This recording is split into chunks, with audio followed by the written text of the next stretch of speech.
সুবর্ণ জয়ন্তী অনুষ্ঠান উদযাপিত হচ্ছে পশ্চিম কসবা প্রাথমিক বিদ্যালয় প্রাঙ্গণে। এই বিদ্যালয় প্রাঙ্গণে আগত সমস্ত নক্ষত্রমণ্ডলী এবং অভিভাবক অভিভাবিকা এবং দর্শক হিসেবে যারা আমাদের আসনে বসে আছেন সকলকে জানাই নতুন বছরের শুভেচ্ছা এবং অভিনন্দন। আমরা কিছুক্ষণ আগেই আমাদের অনুষ্ঠান শুরু করেছি। অনুষ্ঠান চলতে চলতে আমরা অনুষ্ঠানের মাঝ পর্যায়ে এসেছি। এবারে পূর্ব ঘোষণা অনুযায়ী যিনি জমিদাতা তার সুপুত্র আমাদের মাঝে এসে উপস্থিত হয়েছেন, তার হাতে আমরা মরণোত্তর সম্মাননা তুলে দিতে পেরেছি এবং তাকে এই অনুষ্ঠানে কিছু কথা বলবার জন্য আমরা আমন্ত্রণ জানাচ্ছি মঞ্চের সামনে।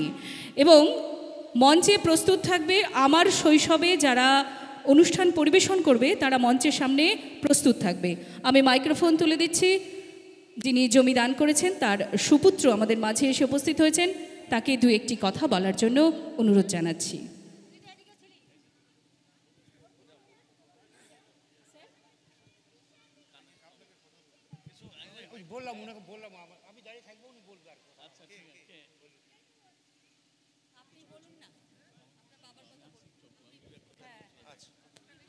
ঠিক আছে, এর মাঝখানে উনি আচ্ছা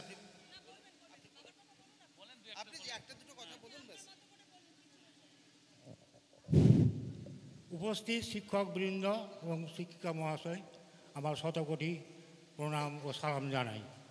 আজ আমার বাবা শামসুদ্দিন সরকার নেই, ইহকাল থেকে পরকালে চলে গেছেন। তার আমি সন্তান সালিমউদ্দিন সরকার। আমি এই স্কুলের অনেক দেখছি ছাত্রছাত্রীরা সব লেখাপড়া শিক্ষায় অনেক উন্নত হচ্ছে, আরও আগামীতে হবে, এটাই আশা রেখে আমি আমার বক্তব্য শেষ করছি। এবার আমরা সংক্ষিপ্ত বক্তব্য রাখার জন্য মাননীয় শ্রী বিধানচন্দ্র রায় মহাশয়কে অনুরোধ করছি। নমস্কার। মঞ্চে উপবিষ্ট শিক্ষা জগতের সবাই এখানে, তাদেরকে আমার নমস্কার, এবং মঞ্চের সামনে যারা বড়রা রয়েছেন তাদেরকেও আমার নমস্কার, এবং ছাত্রছাত্রীদের আমার ভালোবাসা জানাচ্ছি। সত্যি আজ খুবই আনন্দের দিন যে আজকে যে স্কুলে আমরা এখানে এসেছি অতিথি হয়ে, সেই স্কুল যখন তৈরি হয়েছে আমার জন্মই হয়নি।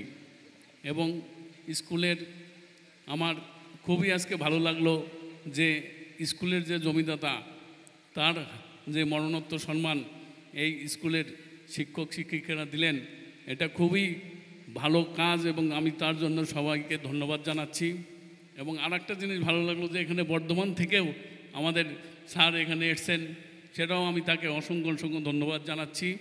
এবং আজকে যে আমরা প্রজেক্টরে দেখলাম এই স্কুলের অনেক পুরস্কার এরা পেয়েছে, তার জন্যেও আমরা এই শিক্ষক শিক্ষিকাকে ধন্যবাদ জানাচ্ছি।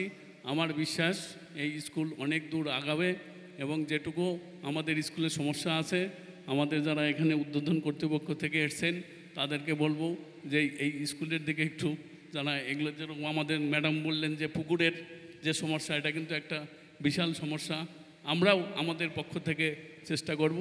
এই বলে আমি আমার সংক্ষিপ্ত বক্তব্য শেষ করছি। ধন্যবাদ মাননীয় শ্রী বিধানচন্দ্র রায় মহাশয়কে।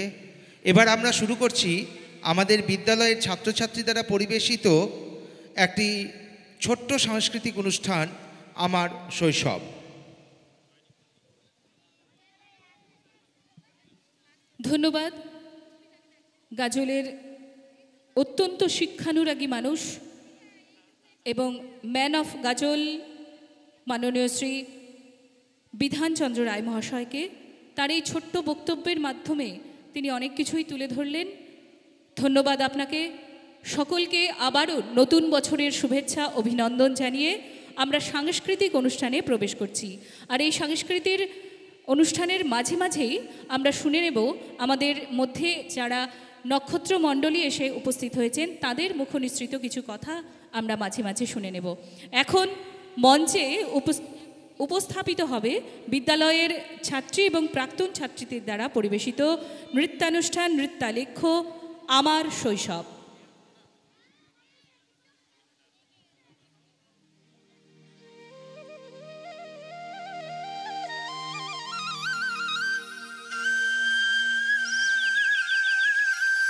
মা, ও মা, মা গো, আমি যে আবার চলে এলাম। এসো এসো, দেখবে তোমার গোপালকে। আমার আবার কি দেখার আছে? অভিযোগ শুনতে শুনতে আমার মাথাটাই খারাপ হয়ে গেল। এত রাগ করে কথা বলছো কেন মা? একটু একটু মিষ্টি মিষ্টি ভালো কথা বলতেই তো পারো। ঠিক ঠিক ননি মাখনের মতো। কতই না ভালো লাগে আমার। আচ্ছা আচ্ছা, আর কত অভিযোগ শুনতে হবে তোমার দুষ্টুমির? দিন দিন বড় হচ্ছ, অথচ দুষ্টুমি বেড়েই চলেছে। আমি তোমার সাথে কোনো কথাই বলবো না। কি বললে? কি বললে? কথা বলবে না আমার সাথে?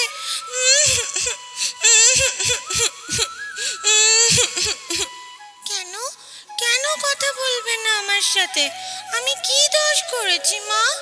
সব সময় তুমি আমাকে বকাবকি করো, একটুকু ভালো লাগে না আমার। যশোদাদি, ও যশোদাদি, আমাদের গোপালের কি হয়েছে গো?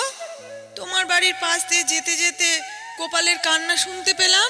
আর বলছো? তোমাদের গোপালের যে কাণ্ড কারখানা, সারাদিন তোর বিরুদ্ধে অভিযোগ শুনতে শুনতে আমার। না গো, আমি সারাদিনে এত ভালো ভালো কাজ করি যে সবাই আমায় নিয়ে হিংসা করে। ওদের তো কোনো কাজ নেই, কি করবে? আমায় নিয়ে শুধু পড়ে থাকে। ঠিক বলেছ গোপাল, তুমি যেভাবে বকাসুর দৈত্যকে বধ করলে, সে কথা ভাবলেই তো আমার গায়ে কাঁটা দিয়ে ওঠে। কেন কেন তুমি ভুলে গেলে কিভাবে আমি হত্যা করলাম? কিভাবে আমি গোবর্ধন পাহাড় আঙ্গুলে তুলে বাঁচালাম? এসব কি ভুলে গেলে চলবে? না না, এসব কথা আমরা কোনো দিন ভুলবো না বাবা। তবে কালিয়া দমন করে তুমি যমুনার জলকে বিষমুক্ত করে খুব ভালো কাজ করেছো সোনা। না জানি কত গবাদি পশু মারা যেত। এসব কাজের জন্য তো তোমায় কিছুই বলতে পারি না। তোমার আবার কি দরকার লোকের বাড়ি গিয়ে মাখন চুরি করা? মা, আমি যে তোমার দুষ্টু মিষ্টি ছোট্ট বাচ্চা, একটু দুষ্টুমি তো করবই। দিদি, ওকে এত বকাবকি করো না। ও দেখো তো মুখটা কেমন শুকিয়ে গেল। ওর মুখে হাসি না দেখলে আমরা যে ব্রজবাসীরা দুঃখী হয়ে পড়বো গো। আমিও তো তাই বলি, ছোট বাচ্চার আবার কেউ এত দোষ ধরে? বলো তো কাকিমুনি। তুমি যে কখন বড় কখন ছোট তা তো আমি জানি না। এ বুঝতে বুঝতে আমার জীবন। बड़ा नटखट है कृष्ण कन्हैया, आकर यशोदा मैया। बड़ा नटखट है रे कृष्ण कन्हैया, आकर यशोदा मैया। बड़ा नटखट है रे।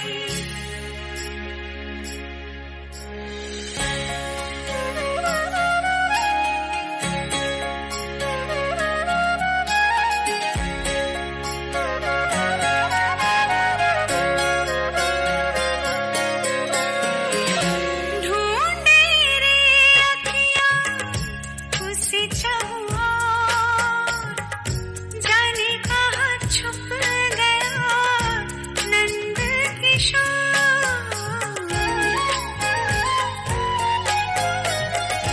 ढूंढे रे अखियाँ उसे चहुआ, जाने कहाँ छुप गया नंद किशोर।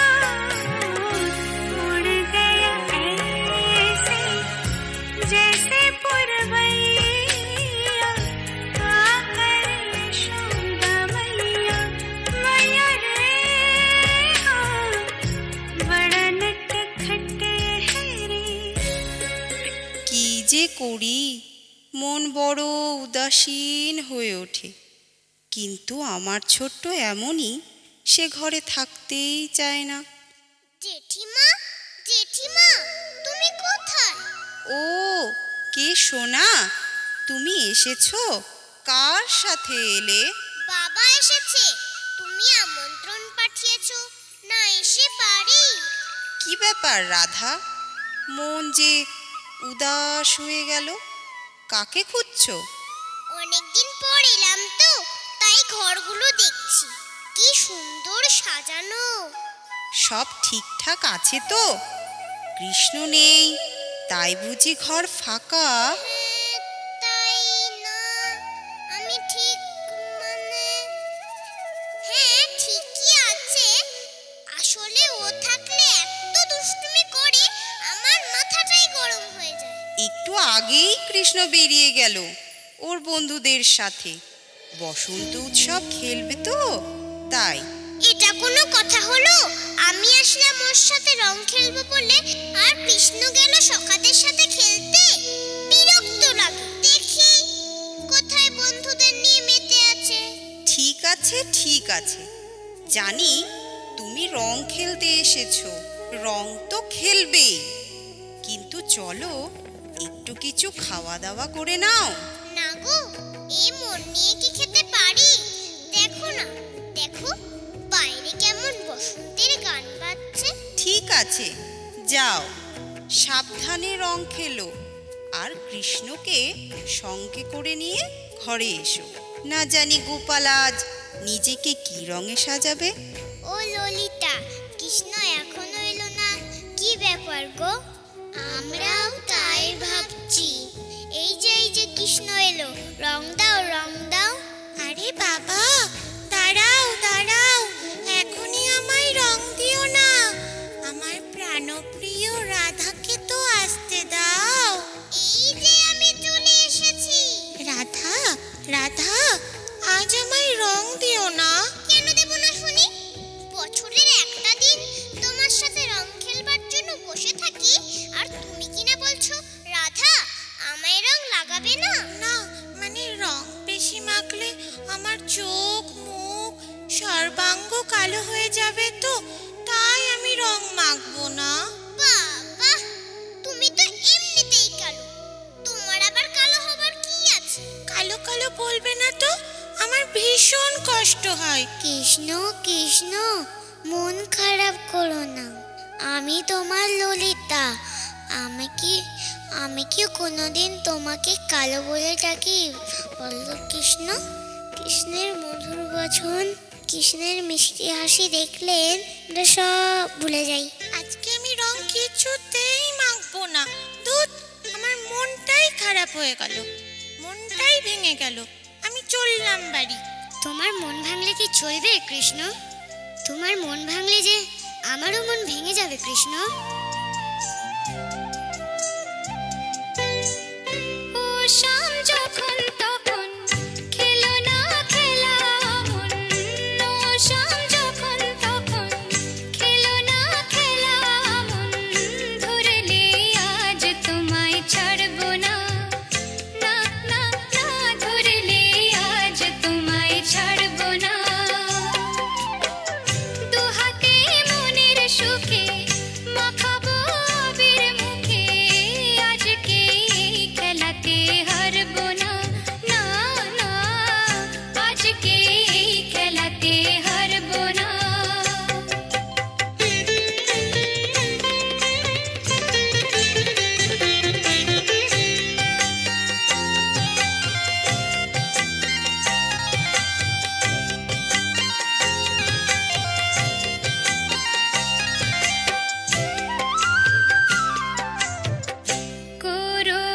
করুণায়ার সেই চাতুরি ভেঙে দেব জারি জুরি, করুণায়ার সেই চাতুরি ভেঙে দেব জারি জুরি, লোকেদের মন্দ কথার ধার ধরবো না, লোকেদের মন্দ কথার ধার ধরবো না, ধরলে আজ তোমায় ছাড়বো না, না না, ধরলে আজ তোমায় ছাড়বো না।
কি মজাই না হলো, তোমার সাথে কতদিন পর রং খেললাম। তোমাদের সঙ্গ পেলে আমার জীবনের প্রতিটা দিনই বসন্তের দিন। কি যে বলো কৃষ্ণ, তুমিই তো সব। তুমি না থাকলে আমরা বসন্তই খেলবো না। আর বলো না সেসব কথা। ঘরে বাইরে তো দেখছি আমি এখন বিরক্তির কারণ। মা আজকে আমাকে দড়ি দিয়ে বেঁধে রাখতে চেয়েছিল, অনেক বুঝিয়ে ছাড়া পেলাম। এ তো আমাদের অপমান। কৃষ্ণের নামে যারা অভিযোগ করছে তাদের নিস্তার নেই। আচ্ছা ঠিক আছে, তাই হবে। তোমাদের মতো প্রাণপ্রিয় সখা থাকতে আমার আবার কিসের ভয় শুনি? কি ব্যাপার রাধে, তুমি যে গেলে না? ও বুঝেছি, মা আমায় বকাবকি করেছে, দড়ি দিয়ে আবার বাঁধতেও চেয়েছিল, তাই বুঝি তোমার মন খারাপ হয়ে গেছে। আমার মন খারাপ করতে আমি কেন মন খারাপ করব? রাধা দেখো, আজ কতদিন বাদে আমরা একসাথে হোলি খেললাম, কি মজাই না হলো বলো। আর তুমি কি না রাগ করে বসে আছো? আমরা বলো না, বলো তুমি মজা করেছো। কেন বলবো না শুনি? তুমি কেন ওদের রং দিচ্ছিলে ওদের হাত ধরে? এমনটা বলছো কেন? আমার বুঝি রাগ হয় না? ওরা যে আমার সখী, ওরা আমাকে ভীষণ ভালোবাসে। ওসব বুঝতেও চাই না, শুনতেও চাই না। এত হিংসে করলে কি হবে আমার প্রাণপ্রিয় রাধে? মোটেও না, তুমি কিছুই জানো না, আর আমার মনের কথা জানার চেষ্টাও করো না। তাহলে শুনি আমার প্রাণপ্রিয় রাধার মনের কথাটা কি? এই যে দেখো দেখো, আমি কত রং নিয়ে এসেছি। তোমার কোমল হাত দিয়ে তুমি আমায় সাজাবে, তাই কি গো, সাজাবে না? তা কি আর বলতে, এসো আজ তোমায় সাজাবো আমি অতি যতনে। আহা, তোমার পরশে আমার আত্মাও যেন আজ অনাবির আনন্দ ধারায়। দেখো কি সুন্দর লাগছে আমায় রং লাগিয়ে, তাই না কৃষ্ণ? ওরে বাবা, অনেক দেরি হয়ে গেল, এবার বাড়ি যাই। কি জানি কে আবার এসছে আমার নামে অভিযোগ করতে। চলো চলো, বাড়ি চলো, দেরি হয়ে গেল, জেঠিমণি রাগ করবেন। তনুজা, রাধাকৃষ্ণ বাড়ি ফিরে এসেছে না? না জানি আজ আবার কেমন রঙে সেজে আসবে। হ্যাঁ দিদি, রাধা এসেছে। আমাদের গোপাল রং মেখে ভূত হয়ে এসেছে। মা, ও মা, আমি এসেছি, আমাকে একটু খেতে দাও, খুব খিদে পেয়েছে। এত রং, একেবারে কালো হয়ে এসেছো। আগে তোমার হাত পা ধুয়ে পরিষ্কার করে দিই, তারপরে খেতে দেব। থাক, আর পরিষ্কার করতে হবে না, আমি কালো কালোই থাকতে চাই। না রে সোনা, আমি সেটা বলিনি। সব রঙের গুরুত্বই সমান, সাদা বা কালোতে কি এসে যায়। একদিন তোমার মুখ থেকে নিঃসৃত বাণী শুনে মানবকুল আনন্দ পাবে, দুঃখ গ্লানি হতাশা থেকে মুক্তির পথ পাবে। কি ভালো লাগছে তোমার কথাগুলো শুনে, মনটা আমার খুশিতে ভরে গেল। যুগে যুগে মানুষ ভক্তি ভরে তোমার নাম গুণগান গাইবে। হে মা কাত্যায়নী, আমি যুগে যুগে কৃষ্ণকে যেন আমার সন্তান রূপে লাভ করি। তাই হবে, যুগে যুগে তুমি মা যশোদা রূপে পূজিত হবে। জানি না কবে আর তোমার সাথে দেখা হবে। কৃষ্ণ, তুমি বাঁশি বাজাও, তোমার বাঁশির সুরে আমি নাচতে চাই।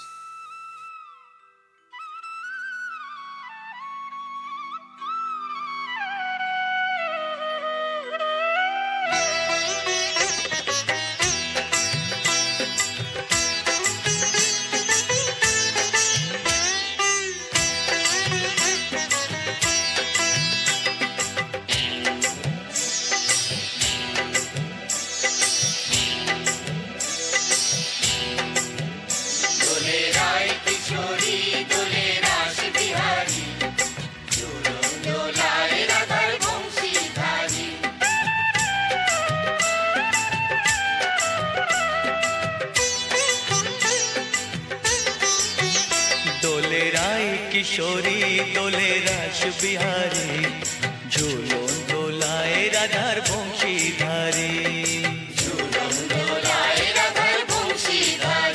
দোলে রায় কিশোরী দোলে রাস বিহারী ঝুলন দোলায় রাধার বংশীধারী